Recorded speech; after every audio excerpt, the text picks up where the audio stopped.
Assalamualaikum sahabat hijrah. Kali ini kami akan melanjutkan kisah ular jin dalam hadis. Usai sholat, Abu Said menunjuk ke arah sebuah rumah di tengah perkampungan, sambil berkata, "Tidakkah kau lihat rumah di sana itu?" "Ya, aku lihat," jawabku. Ia melanjutkan perkataannya, "Dulu di rumah itu tinggal seorang pemuda yang baru saja melangsungkan pernikahan.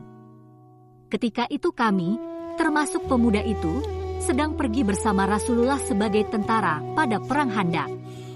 Pada suatu siang yang terik pemuda itu meminta izin kepada Rasulullah untuk pulang menemui istrinya. Beliau pun mengizinkannya pulang. "Bawalah senjatamu. Aku khawatir Bani Quraizah akan membunuhmu," pesan Rasulullah. Pulanglah pemuda itu. Tak berapa jauh dari rumahnya ia mendapati istrinya sedang berdiri di antara dua pintu rumahnya dan pintu tetangganya. Melihat kejadian tersebut, marahlah ia. Ia hampir saja melemparkan tombaknya ke arah istrinya karena terbakar cemburu.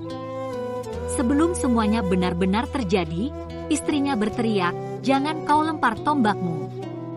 Masuklah lebih dulu ke rumah, maka engkau akan tahu apa yang memaksaku keluar rumah."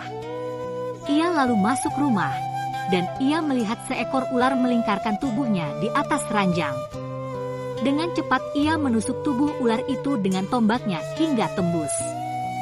Ia pun menenteng ular itu keluar rumah, ketika tiba-tiba ular itu meronta dan menggigit sang pemuda. Tidak diketahui apakah ular atau pemuda itu yang lebih dahulu tewas. Lalu kami menghadap Rasulullah dan menceritakan apa yang terjadi. "Wahai Rasulullah, berdoalah kepada Allah agar ia menghidupkannya kembali, minta kami." Beliau menjawab, "Sungguh, di Madinah ini ada sekelompok jin yang sudah masuk Islam. Jika kalian melihat salah satu dari mereka dalam wujud ular, maka usirlah ia dengan halus selama 3 hari.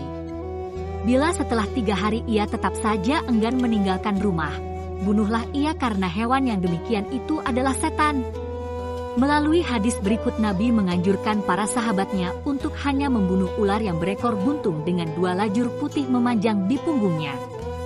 Aku mendengar bahwa Rasulullah melarang kami membunuh ular yang ada di dalam rumah, kecuali ular yang berekor pendek atau yang putus ekornya dan mempunyai 2 garis lurus berwarna putih di punggungnya.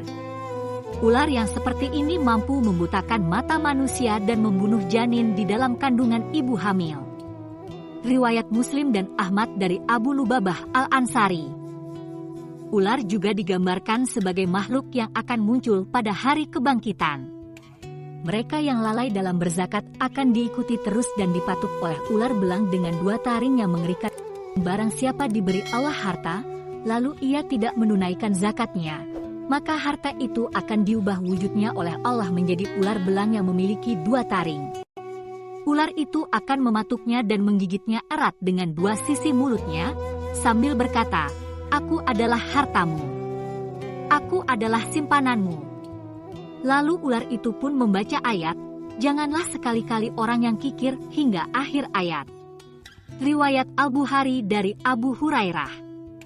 Semoga mencerahkan dan membuat Anda semakin banyak bertanya-tanya.